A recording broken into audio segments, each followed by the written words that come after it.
राजस्थान की धरती यानी कि ऑर्गेनिक टैलेंट की धरती।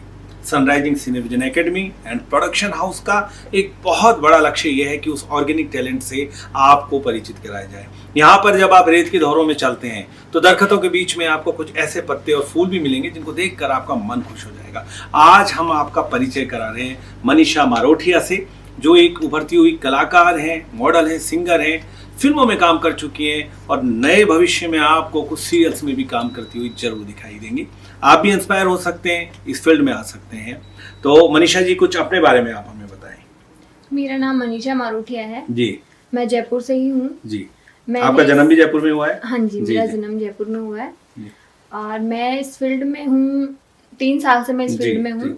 तो मैंने बहुत सारे शूट्स किए हैं और बहुत सारी मतलब मूवीज में भी मैंने रोल किया है और मुझे सीरियल्स का भी ऑफर्स आया है। तो मैंने मूवी में अभी रिसेंटली एक मूवी थी सैफ अली खान की, उसमें मैंने एज एसई ऑफिसर का रोल किया था। बहुत अच्छी मूवी थी, जम्बूरियत नाम से। और ये शूट कहाँ हुई थी मैम? ये झुंझुनू में शूट हुआ था। झुंझुनू में शूट। हाँ जी। तो कुछ आपका इंटरेक्शन हुआ था, कुछ बड़े कलाकार थे उस समय या फिर एक ही स्तर पे ये शूट हुई थी? सैफ थे?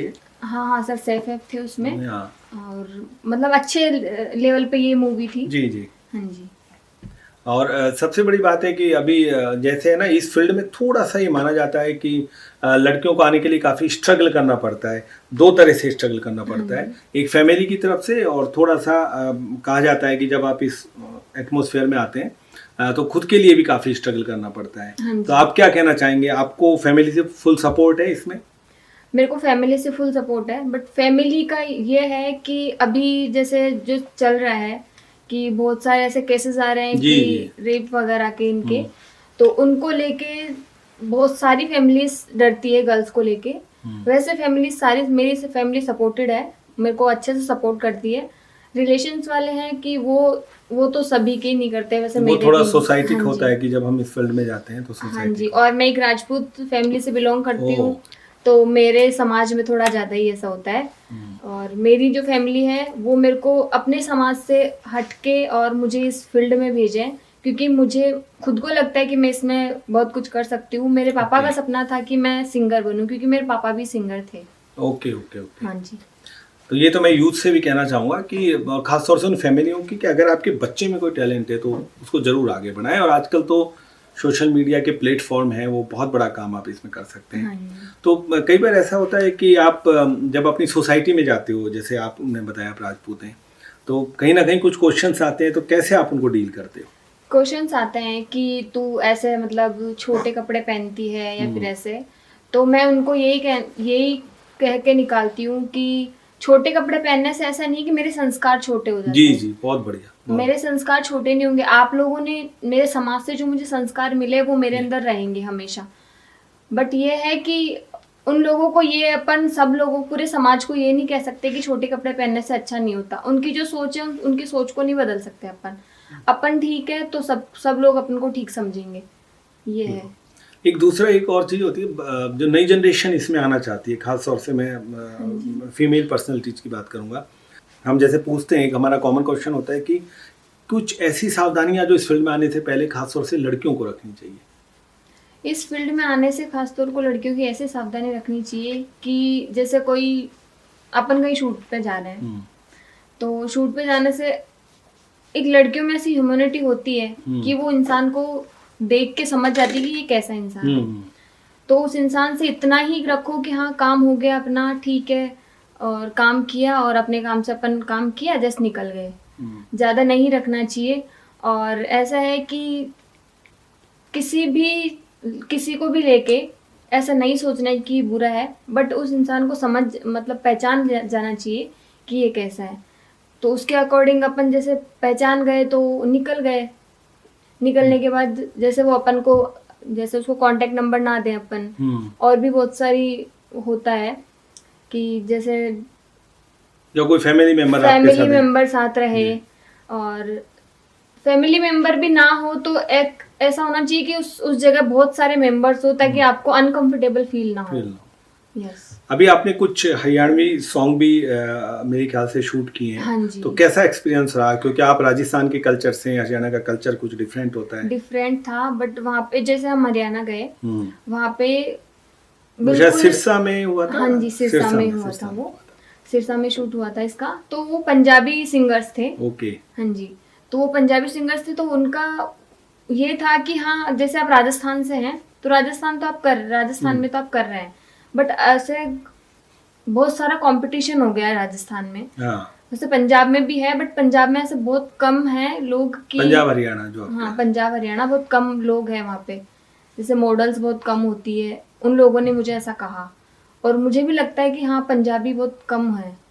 तो फिर उन लोगों ने मतलब हमने शूट किया, और बहुत अच्छा एक्सपीरियंस रहा वहाँ का, बहुत ही अच्छा रहा, और हमने बहुत अच्छे से शूट किया, और अभी वो बहुत जल्द रिलीज होने वाले हैं। अच्छा, अभी रिलीज नहीं हुआ है? हाँ, अभी रिलीज नहीं हुआ। हाँ जी। और आपके बारे में सुना है कि आप एक बहुत अच्छी सिंगर भी हैं। तो पहले तो वो 2 गाने जिसपे आपने शूट किया है उसकी कुछ 2 लाइनें अगर आपको याद है तो वो सुना दीजिए, और फिर आपकी पसंद का हमको सुनेंगे। हाँ जी, अभी मैंने एक सैड सॉन्ग है जी, उसमें किया, उसका शूट किया था, तो उसकी 2 लाइन मैं आपको सुनाना चाहूंगी। तड़पा तेरे लई मैं, तरसा तेरे लई मैं, तड़पा तेरे लई मैं, तरसा। ये इसका था। कुछ अर्थ भी बता दीजिए इसके। इसका ये था, जैसे ये सैड सॉन्ग था कि जो हीरो है, अच्छा, वो कहीं दूर चला गया, और हमारे यहाँ हिंदी में उसको विरह वेदना बोलते हैं। हाँ, वो ये विरह वेदना वेदना, का हाँ। था। ठीक है, अभी आपने काफी फील किया है राजस्थानी कल्चर को, राजस्थानी प्रोडक्शन हाउसों को, मतलब खासतौर से जो बनाते हैं, तो आपको क्या लगता है कि अभी राजस्थान में खास तौर से अगर हम फिल्मों की बात करें या इस सेक्टर की बात करें तो क्या और इम्प्रूवमेंट होना चाहिए? अभी जैसे अपन राजस्थान से भी लोग हैं, वो अपने कल्चर को लेके फिल्म्स नहीं बना रहे हैं। ये बहुत बड़ा है, क्योंकि वो अदर कल्चर को लेके फिल्म, सॉन्ग्स, ये सब कुछ बना रहे हैं। तो मैं इसमें ये इम्प्रूवमेंट चाहती हूँ कि अपने कल्चर को लेके कुछ अलग बने इसमें, मतलब को राजस्थानी कल्चर को लेके बने, या फिर अपने जो इतिहास में बहुत सारी चीजें ऐसी हुई है। राजस्थान मतलब राजस्थान पूरा एक इतिहास ही है राजस्थान का, तो ऐतिहासिक और बहुत समृद्ध इतिहास है, जिसको कहते हैं कि रिच हिस्ट्री है राजस्थान की। कभी कभी आपके दिमाग में आता है, अभी आप इस फील्ड में है, कि भाई आप अगर कोई फिल्म बनाती तो इस सब्जेक्ट पे बनाती राजस्थान? मैं अगर फिल्म बनाती तो मैं इसी पे बनाती कि अपने कल्चर पे फिल्म बनाती। मतलब कल्चर में मतलब किस चीज को आप उठाते? राजस्थान, अपने जो लैंग्वेज है हिंदी, अभी लोग हिंदी को भूलते जा रहे हैं, इंग्लिश के पीछे लग रहे हैं। जैसे मैं हिंदी पे बनाती, और ऐसे जैसे गांव के एरिया हैं तो वो भी बहुत पिछड़े हुए हो गए, क्यों अभी सब लोग सिटी में आ गए, सिटी में रहने लग गए, तो गांव को सब लोग भूल गए। तो गांव के ऊपर बनाती, और भी बहुत सारे ऐसे बुजुर्ग लोग हैं उनके ऊपर, ऐसे बहुत सारी चीजें हैं जिन पे मतलब मैं चाहती हूँ कि अगर मैं कुछ कर लूँ, या मैं अगर मेरे को मौका मिले इस चीज का, तो मैं ये करूँ, मैं इस चीज पे ये फिल्म बनाऊं या फिर सॉन्ग शूट करूँ इनका। एक सवाल और आपसे पूछता हूँ, थोड़ा सा मिलता जुलता है और थोड़ा सा अलग भी है। सोशल मीडिया पे यंग जनरेशन बहुत एक्टिव है, मतलब आप भी एक्टिव होंगे। यस। तो आप कुछ सजेशन देना चाहेंगे हमारी जनरेशन को, है ना? अभी हमारे कैमरे के पीछे भी जो लोग हैं वो भी सब सोशल मीडिया पे बहुत एक्टिव रहते हैं, कि बचा भी कैसे जाए और उससे कुछ चीज़ें अडॉप्ट भी कैसे की जाए, मतलब कि उस चीज़ से कुछ सीखा भी कैसे जाए और बचा भी कैसे जाए। ऐसे है, जैसे आप कोई एक टॉपिक लेके आप सोशल मीडिया पे हैं, तो वो टॉपिक आप उसको कंटिन्यू रखें। अगर उसको कंटिन्यू रख रहे हैं आप, तो आपको उस चीज़ से प्रॉफिट है। जैसे आप इंस्टा पे एक रील डाल रहे हैं, फिर उसके बाद आप 2-3 दिन रुक गए, तो उससे क्या आपके फॉलोवर्स भी कम होते हैं, देन जो पब्लिक आपको देख रही है उनका भी ऐसा रहता है कि ये टाइम पे पोस्ट नहीं डाल पाता, या टाइम पे एक्टिव नहीं रहते। ये तो आपने मतलब मैंने जो सवाल पूछा इसके अलावा आपने एक जवाब दे दिया, ये भी काम आएगा। दूसरा भाई, ये मेरा बेसिक सवाल ये था कि सोशल मीडिया पे बहुत एक्टिव होते हैं लोग, है ना, और फिर बहुत सारा समय उस पर जाता है। आप इस फील्ड से हैं, तो बचा भी कैसे जाए और कैसे चीज़ को अडॉप्ट की जाए, कि कितना देखना चाहिए और किस प्रकार से, ये मैं पूछना चाह रहा हूँ। अब यंग जनरेशन इसको ज्यादा अच्छी तरह बताती है, अगर आपने ले लिया। अपन अगर देखते हैं तो जैसे अपन घर पे बैठे हैं तो अपन ने जो फालतू रील्स है वो स्क्रॉल कर दी, या फिर ऐसा कि कुछ भी नहीं मिला तो हमने उसको स्क्रॉल किया। अब अपन अगर उसको फालतू रील्स को स्क्रॉल करे जा रहे हैं तो उसकी जगह अगर अपन देखते हैं कि अपन लोगों को कुछ सीखने को मिले, जैसे अपन कुछ सीख रहे हैं कि हाँ अपने लिए ये सीखने के लिए ठीक है, तो अपन वो सीख रहे हैं। और अपन जिस फील्ड में है उसके लिए कुछ अलग देख रहे हैं, कुछ नया सीख रहे हैं, तो वो अपने लिए ठीक है। क्योंकि टाइम वेस्ट आज अभी की जनरेशन में टाइम बहुत ही ज़्यादा, टाइम हमेशा के लिए बहुत इम्पोर्टेंट होता है, बट अभी जो टाइम चल रहा है उसमें जो जनरेशन है वो बहुत ज़्यादा टाइम वेस्ट करती है। तो मैं यही कहना चाहूँगी उनको कि टाइम वेस्ट ना करें और अपनी जो फील्ड है उसके बारे में ज़्यादा से ज़्यादा जानें और अपना टाइम सही से यूज़ करें। कुछ ऐसी टिप्स जो आप देना चाहेंगे वो लोग जो इस फील्ड में आना चाह रहे हैं, है ना, आना चाह रहे हैं कि जैसे आपका फील्ड है एक्टिंग का, मॉडलिंग का, सिंगिंग का, तो आना चाह रहे हैं, तो उनको कुछ 2 या 3 ऐसी टिप्स है जो आप देना चाहेंगे कि भाई अगर आपको आना है तो आप ये तैयारी करके आएँ, या आपको आना है तो ये मन बना के आएँ। आप जैसे मॉडलिंग में आ रहे हैं तो आपको जैसे मॉडलिंग में ऐसे किसी को देख के मॉडलिंग में नहीं आना है आपको जी।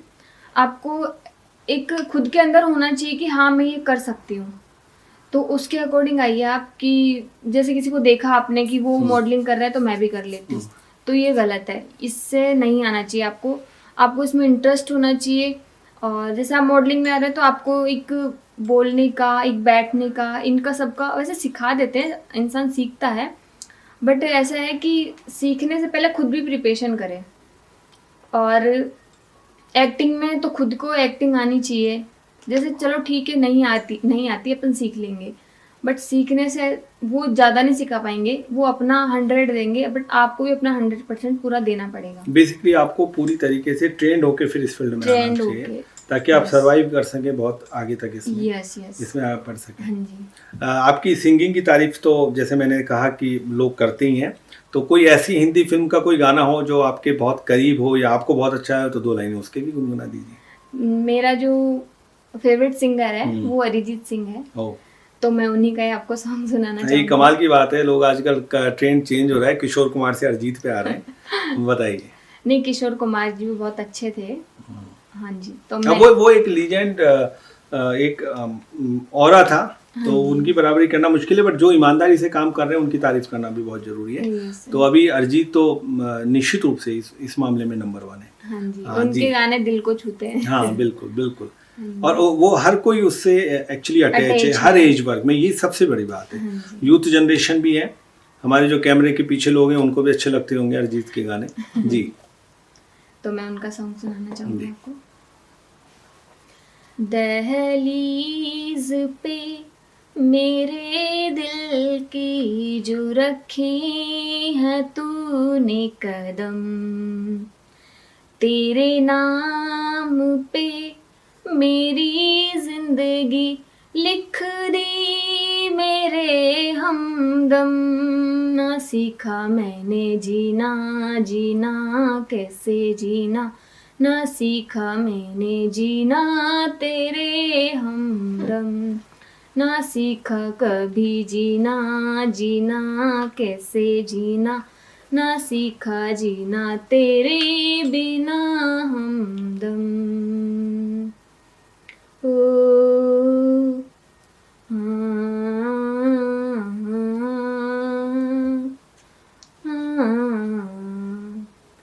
सच्ची सी है ये तारीफें दिल से जो मैंने करी है, तू एक सजा तू सही है, तेरे नाम पे दिलबर। Thank you. ओके, बहुत खूब बहुत खूब। आजकल इस तरह की आवाज़, आपकी आवाज़ में वाइब्रेशन नहीं है, ये बहुत बड़ी बात है। आपने कुछ गाना आपने बेसिकली गाते हैं, कुछ सीखा भी है आपने गाना? नहीं, मैंने सीखा नहीं है, मैं अपने। अच्छा, एक आखिरी सवाल और आपसे पूछेंगे चलते चलते, कभी आपको इस लाइन में कुछ बैड एक्सपीरियंस हुए हैं ऐसे? नहीं, मुझे बैड एक्सपीरियंस नहीं हुआ, अभी तक नहीं हुआ।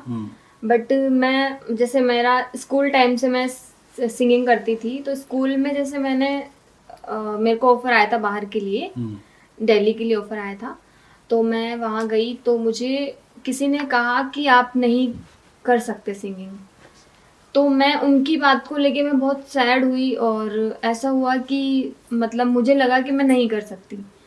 बट फिर जो मुझे मतलब मेरी मम्मा ने बोला, और मेरे मामोसा है वो भी सिंगर है, बहुत अच्छा सिंगिंग करते हैं वो। तो मुझे उन्होंने बोला कि किसने कहा तू नहीं कर सकती, तू कर सकती है। तो फिर मैंने कॉलेज टाइम में भी ट्राई किया, तो कॉलेज में भी सब लोगों ने मुझे बोला। फिर उसके बाद मुझे लगा कि एक के बोलने से ऐसा नहीं है कि मतलब मैं नहीं कर सकती। फिर मुझे ऐसा लगा कि मैं कर सकती हूँ, तो मैंने कॉलेज टाइम में ट्राई किया। उसके बाद फिर मैंने ट्राई नहीं किया क्योंकि एक्चुअली घर में प्रॉब्लम्स हो गई थी, तो मैं ट्राई नहीं कर पाई उसकी। बात और मुलाकात का ये सिलसिला चलता रहेगा, हमारी और आपकी मुलाकात भी होती रहेंगी एक के बाद एक। तब तक कि हमें विदा करिए, नमस्कार। और मनीषा जी आपका बहुत बहुत धन्यवाद। Thank you so much.